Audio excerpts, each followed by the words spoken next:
All right, welcome back. Tonight we're going to continue our study of the fruit of the Spirit. As we started last week, looking at it more generally, tonight we're going to focus in on this word love, as we see in Galatians 5, verse 22 and 23. It says, "But the fruit of the Spirit is love, joy, peace, long-suffering, kindness, goodness, faithfulness, gentleness, self-control. Against such there is no law." And so the first part of the fruit of the Spirit, he says, is love. When we look at 1 Corinthians 13 and verses 4 through 7, we see this same word for love that's used to describe it here. It says, "Love suffers long and is kind." And that goes back to this idea here of long-suffering and kindness that we find as a part of the fruit of the Spirit. You can't really separate these things out. They're one fruit, but they're just different aspects of this fruit. Love does not envy, love does not parade itself, is not puffed up, does not behave rudely, does not seek its own, is not provoked, thinks no evil, does not rejoice in iniquity, but rejoices in the truth, bears all things, believes all things, hopes all things, endures all things. So that also can be considered part of that suffering, long suffering. Also, faithfulness, I think, would be part of the idea here. But love is described from what it does here. But this word love, it's used throughout the scriptures in different ways. It's used of the love for God and the love from God, God's love for us. It's used of the love for brethren. It's used of Jesus' love for us and even God's love for Jesus. It's used of the love for friends. And so those are some of the ways that this word is used. But it's also more than just action. Sometimes we look at this word agape for love, and we describe it or explain it as it's an active love, all right? Because we look at 1 Corinthians 13, this is what love does. Agape love does this. So it's not so much about emotion as it is doing. But really it is about emotion. There has to be emotion.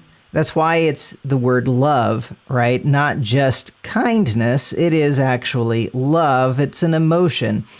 And so it's more than just action. In Luke 11, verse 42, Jesus says, "But woe to you, Pharisees, for you tithe mint and rue and all manner of herbs, and pass by justice and the love of God. These you ought to have done without leaving the others undone."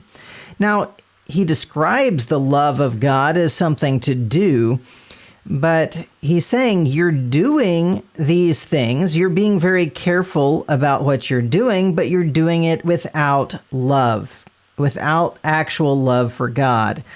So it's more than just what they're doing. There has to be something else in your mind, in your heart, that goes along with what you're doing. In Romans 12, verse 9, it says, "Let love be without hypocrisy. Abhor what is evil, cling to what is good." So again, it's involved with action very clearly, abhorring what is evil, clinging to what is good.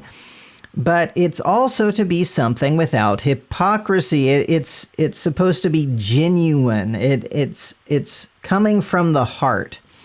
In 1 Corinthians 13, where we read through the description of what love does, in verses 1 through 3, he says, "Though I speak with the tongues of men and of angels, but have not love, I have become sounding brass or a clanging cymbal.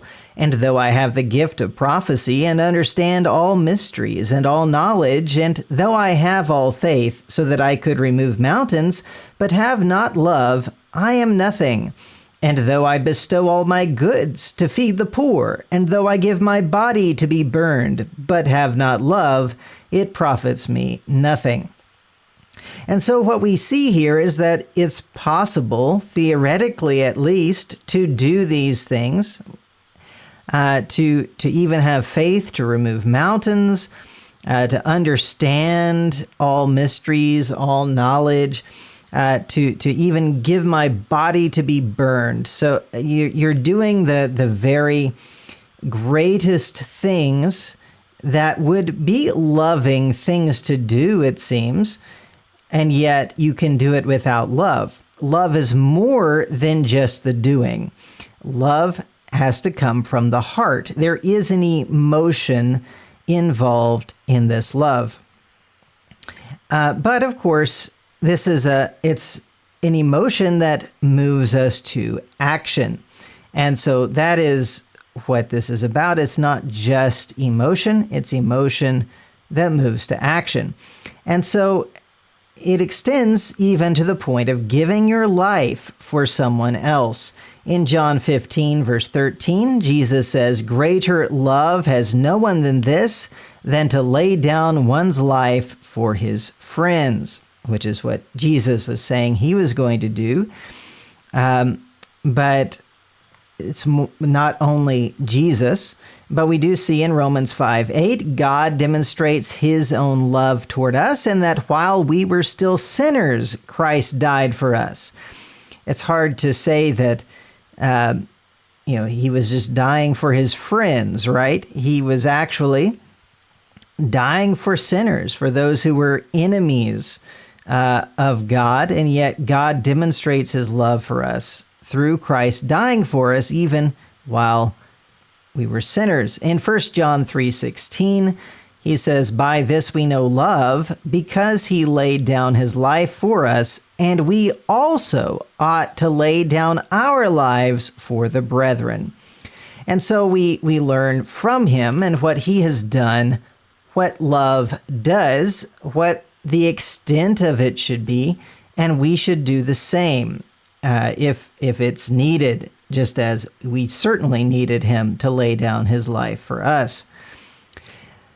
This love of agape love extends also to sacrificing what you want for someone else. So if you're going to be willing to die for someone, surely you are willing to give up some things for them as well.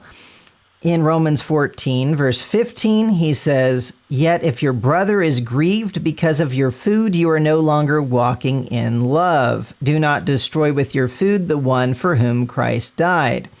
In the context there, he's talking about some who believe it's wrong to eat meat. And while they don't understand properly, we should be willing to give up eating meat in order to have peace and demonstrate love for those among our brethren who don't understand this properly and who it really, really bothers them when we eat meat. And so he's saying you should give up this thing that you like. That is a good thing in itself, but not necessary. And so if you're grieving your brother in order to just do what you want to do, what is nice for you, and is okay, generally speaking, but not required, you're not walking in love. If you are doing that, love will give up what you have or what you want rather than destroying your brother who has a different, and in this case, a wrong understanding. But still, you want to walk in love. In 1 Corinthians 8, verse 1, he says, "Now concerning things offered to idols, we know that we all have knowledge. Knowledge puffs up, but love edifies." And what he's going to contrast is, this idea of saying, well, I know that the idol is nothing, therefore I can eat meat sacrificed to idols. And yet there are others who don't have that understanding, who are going to be very much bothered by it, and maybe even led to do this because you're doing it, but they don't have the same understanding that you do. And so love edifies. That's where we're looking more on what is good for our brethren more than, well, what do I know for myself? Yes, knowledge is good. He's not criticizing knowledge. But the idea of just making your decision based on your own knowledge rather than on love is a big problem.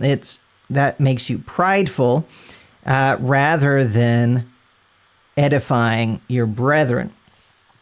And, in the context, when you get to chapter 10, he even basically ends up explaining later that what you thought you knew, you didn't know anyway.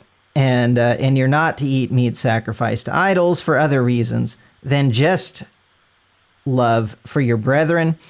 But that is a big part of it. All right. In 1 John chapter 3 and verse 17, he also says here, but whoever has this world's goods and sees his brother in need and shuts up his heart from him, how does the love of God abide in him? So again, here we see it's more than just action. It's more than just giving. It comes from the heart. The problem here is that he's shutting up his heart when he sees his brother in need. And therefore, he's not sharing. He's not giving up what he has because he doesn't have in his heart the love of God for his brothers.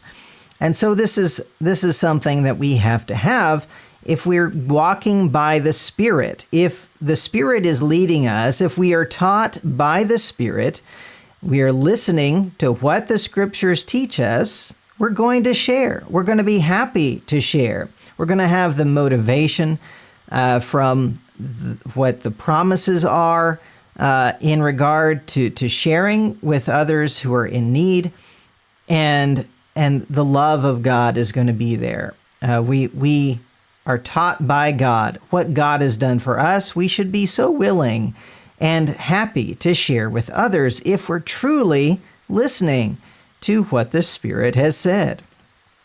In Hebrews 10 and verse 24, he says, and let us consider one another in order to stir up love and good works. So this love and good works goes together, but we need to consider one another how we can stir up this love. This is not something that is going to come miraculously. The Spirit is not going to just, put love in our hearts directly. He puts love in our hearts through the knowledge of God, through knowing Him. He puts love in our hearts through our brethren who have learned from the Spirit, who can help us in understanding these things and talking about the promises of God, talking about the specific needs and specific things that we need to be doing out of love, to stir up that love, and good works should be coming from it. So there should be emotion, but that emotion is there to drive what we do, which we find there in the fruit of the Spirit. We have love and kindness and patience and self-control.